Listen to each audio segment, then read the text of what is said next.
Di sini di Instagram ini ada yang bertanya, apa alasan kuat seorang suami itu boleh mentalak istrinya? Ya, jadi sebagaimana pembahasan yang pertama kita jelaskan bahwasanya perceraian itu adalah sesuatu yang halal. Boleh dilakukan oleh seorang suami terhadap istrinya dan itu adalah haknya suami terhadap istrinya. Ada alasan, tidak ada alasan suami boleh menceraikan istrinya. Cuma Allah SWT melalui Nabi SAW telah bersabda, abghadul halal indallah at-talaq. Paling dibencinya sesuatu yang halal boleh memang dilakukan di sisi Allah itu adalah tolak. Jadi artinya kalau menceraikan istri tanpa ada alasan yang kuat, ya, maka itu menjadi sebab Allah Ta'ala tidak suka kepadanya. Apalagi dalam hadis lain Nabi SAW bersabda, dan sangat jelas sabdanya yaitu tazawwaju wala tutalliqu fa innallaha la yuhibbuz zawwagina wala zawwagat. Kawinlah tapi jangan ceraikan. Karena sesungguhnya Allah Ta'ala itu tidak suka dengan suami yang cuma mencicipi saja. Begitu pula seorang istri yang cuma mencoba-coba saja gitu. Nggak suka. Jadi perkawinan itu harusnya orientasinya itu cuma sekali, dunia dan akhirat gitu.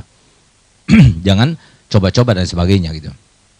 Nah, oleh karena itu, walaupun kita tidak tahu ya apa yang akan terjadi ke depan ya, tapi sudah jelas Nabi SAW memberikan kriteria-kriteria kapan kita itu boleh menentukan calon suami yang terbaik, yaitu kalau seumpama baik amanatnya, baik juga agamanya.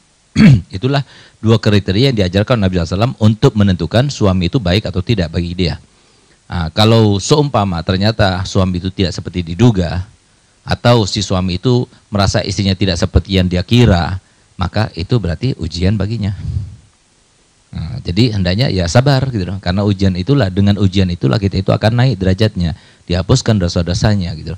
Tidak ada satupun orang yang mengalami kesumpakan, kesedihan, kesusahan, kecuali pasti itu akan menjadi sebab terleburnya dosa, terangkatnya derajat, dan bertambahnya pahala. Itu kata Nabi Muhammad SAW. Jadi, kalau tanya alasan yang paling kuat, atau alasan yang kuat untuk menceraikan istri itu adalah kalau dia tidak mustaqimah. Kesimpulannya seperti itu. Dia tidak istiqomah dalam menjalankan syariat.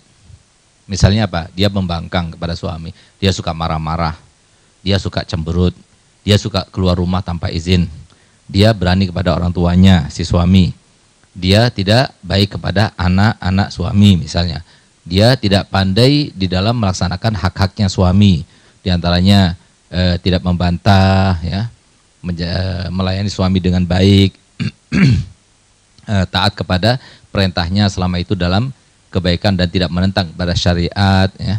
Kemudian tidak menolak ketika ingin tidur bersamanya, tidak keluar kecuali dengan izinnya dan sebagainya. Kalau semua itu melanggar, itu semuanya ya boleh diceraikan.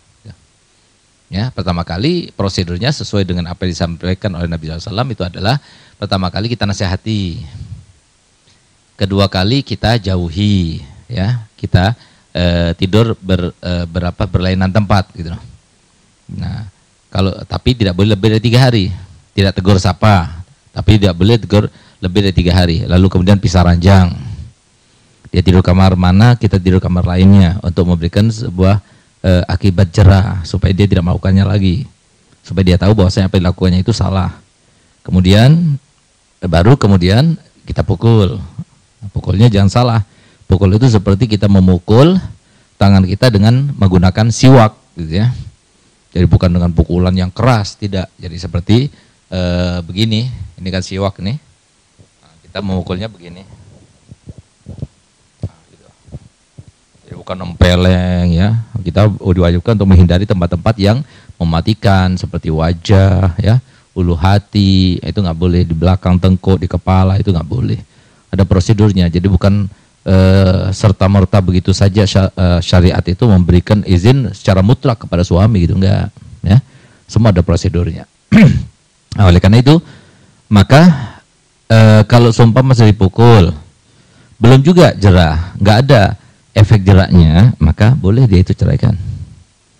Daripada sampai dia itu berusaha untuk mempertahankan tapi dia sudah tidak suka lagi, sehingga akan menimbulkan sebuah kezaliman nanti yang akan timbul daripada keduanya. Lebih baik pisah dengan baik-baik, nikah dengan cara baik-baik, pisahnya juga dengan cara baik-baik. Itu yang dianjurkan dalam agama Islam itu seperti itu gitu.